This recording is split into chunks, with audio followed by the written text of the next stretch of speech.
एक बार की बात है, एक राज्य में एक प्रतापी राजा राज करता था। एक दिन उसके दरबार में एक विदेशी आगंतुक आया और उसने राजा को एक सुंदर पत्र उपहार स्वरूप प्रदान किया। राजा वह पत्र देखकर बहुत प्रसन्न हुआ।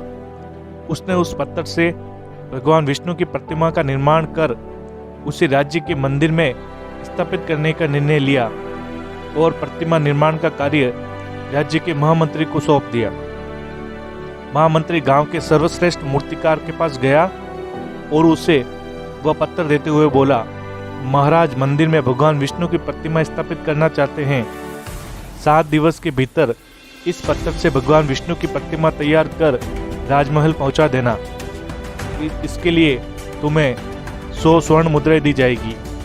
100 स्वर्ण मुद्राओं की बात सुनकर मूर्तिकार खुश हो गया और महामंत्री के जाने के उपरांत प्रतिमा का निर्माण कार्य प्रारंभ करने के उद्देश्य से अपने औजार निकाल लिए।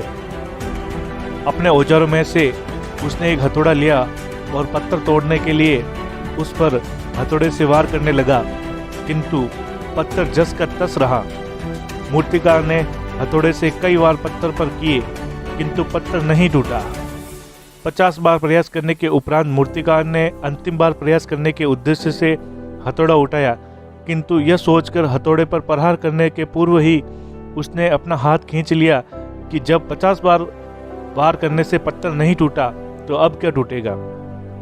तो वह पत्थर लेकर वापस महामंत्री के पास गया और उसे यह कहकर वापस कर आया कि इस पत्थर को तोड़ना नामुमकिन है, इसलिए इससे भगवान विष्णु की प्रतिमा नहीं बन सकती। महामंत्री को राजा का आदेश हर स्थिति में पूर्ण करना था, इसलिए उसने भगवान विष्णु की प्रतिमा निर्मित करने का कार्य गांव के एक साधारण से मूर्तिकार को सौंप दिया। पत्थर लेकर मूर्तिकार ने महामंत्री के सामने ही उस पर हथौड़े से प्रहार किया और वह पत्थर एक ही बार में टूट गया। पत्थर टूटने के बाद मूर्तिकार प्रतिमा बनाने में जुट गया। इधर महामंत्री सोचने लगा कि काश पहले मूर्तिकार ने एक अंतिम प्रयास और किया होता तो सफल हो जाता और ये 100 स्वर्ण मुद्राएं उसको मिल जाती।